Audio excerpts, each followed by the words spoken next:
This is a film about how all of us have become Richard Nixon. Just like him, we have all become paranoid weirdos. It's the story of how television and newspapers did this to us, and how it has paralysed the ability of politics to transform the world for the better. Once upon a time, politicians believed they could change the world. One of them was a Labour MP called Roy Jenkins. An attitude of conservatism would be very unbecoming to the Labour movement. We exist to change society. In the 60s, Jenkins radically reformed Britain. He used his power as Home Secretary to help get rid of laws against homosexuality, abortion and divorce, and oversaw the end of the death penalty. The press and much of the public hated it, but he refused to bow down to the pressure because he was an elitist. He knew it was good for them. But then, Richard Nixon came to power in America. He saw himself as an outsider, and he hated elites. He was convinced that many in the East Coast establishment secretly ran America in their own interests. Snooty academics, liberal foundations, film stars, heads of big corporations, and even the CIA.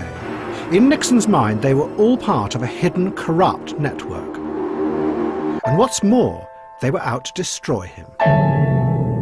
So Nixon set up a covert operation to bug and smear all these enemies. But in 1972, they got caught bugging the Democrats in the Watergate building. Nixon tried to cover it up, but he was exposed by the Washington Post. As a result of Watergate, investigative journalists in America and Britain became the heroes of the age.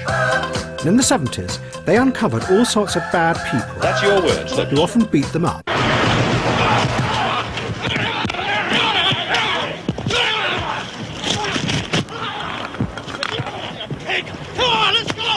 But then, the journalists began to uncover the strangest thing. They found corruption in the heart of the elites who ran their country. Politicians and civil servants took bribes. The security services assassinated people illegally. Right. Policemen concocted evidence and sold drugs. I'm here to look into the disturbing case of Mrs. Joyce Brown. And even senior doctors covered up terrible mistakes. And as the journalists exposed all this, they began to sound like Richard Nixon. That there really were hidden conspiracies in the heart of the establishment. And then, in an even odder twist, the journalists found an unlikely ally, Mrs. Thatcher. Mrs. Thatcher wanted to roll back the power of the state. And to her, the professional elites, the civil servants, lawyers, doctors, the broadcasters, were all terrible hypocrites. They talked loudly of public duty, but secretly they were running things in their own interests. So she spent the 80s attacking these groups as a threat to Britain. Helped by Rupert Murdoch, who detested elitism in Britain and America. They hate to see someone communicating with the masses. They feel that newspapers, the written word, is not for the masses. That should be left to television, or perhaps to nobody. But there's a great sort of elitism. But then, in the 1990s, the journalists became even more like Richard Nixon. Like him, they started to see hidden enemies everywhere. They were enthusiastically supported in this by some members of the middle-class elites, doctors, psychiatrists and academics, who reinvented themselves as experts, who said that they too could identify dangers lurking just under the surface of our everyday lives that we couldn't see. Experts uncovered hidden threats like sexual abuse, paedophilia, and even networks of satanic abuse on a vast scale.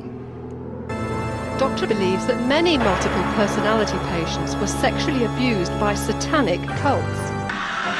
Other experts predicted hundreds of thousands would die from the epidemic of BSE-CJD. Medical experts said that millions of people were going to die from different forms of animal flu. Doctors have discovered a new disease which they say shows a possible link between autism and the routine childhood vaccine MMR. Others said that thousands of children were at risk of autism from the MMR jab. Terror experts said there was a global hidden network of sleeper cells that had the power to destroy Western society. And and then it got worse. Other experts said you couldn't even trust yourself.